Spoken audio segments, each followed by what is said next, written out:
Right, let's talk about drones. It's a particularly wet and miserable day today at the shed, so we're going to stay indoors and talk about the Furibee Nebula. This has been reviewed elsewhere, particularly Drone Racer 101's excellent setup guide, which is a must if you've bought this drone. It's a bargain quad, available from Gearbest for around $100, and is a punchy, fun little thing to fly once you've got it set up. But I don't think it's a beginner's drone. I think there are a number of reasons why, if you're just starting out with FPV, this is not the machine you should buy. So I'm going to give myself 3 minutes to see if I can just explain why I think you should perhaps hold off and go for another drone if this is your first excursion into FPV. So 3 minutes on the clock. Here we go. The first point to realise here is that if you've read Drone Racer 101's setup guide, you'll realise this is a deep dive into FPV. Before you can get this flying nicely, you're going to need to take it apart, resolder a number of connections, flash firmware on the flight controller and ESCs, and then you're going to have to get into Betaflight and go to every configuration tab and set this up properly. Once you do it, it is great to fly, but if you're not used to grabbing the soldering iron, flashing firmware and so on, this is a bit of a steep learning curve for the beginner. Secondly is the antenna replacement. It's a simple thing, but a drone like this, if you're starting out, you are going to flip, you're going to land on the top here, and this is what takes the brunt of the impact.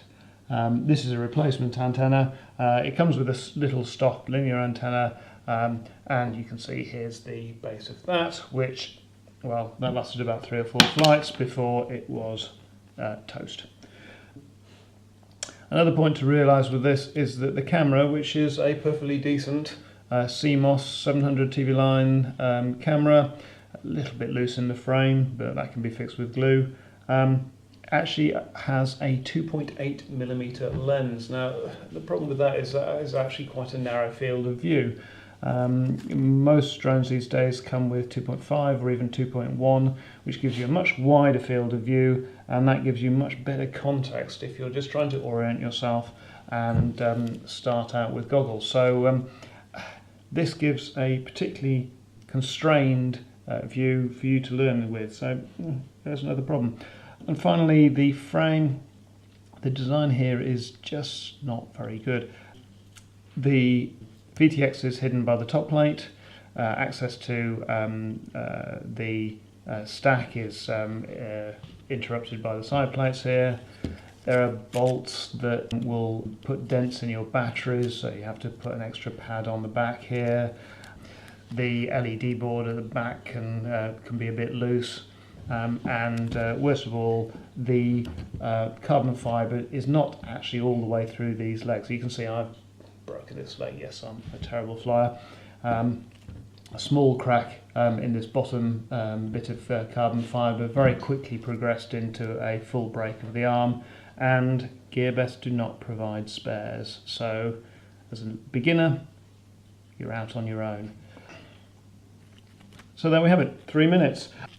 If you have brought yourself up to FPV through Tiny Whoops and the simulators and are a confident flyer, and you're confident with the soldering iron, you're confident with software configuration, then this is there's plenty of bang for your buck here. The ESCs are good for 25 amps, the motors are punchy little things, the flight stack is a proper flight stack. This is an omnibus controller, the VTX is quite nice, and for $100 you really can't argue against it.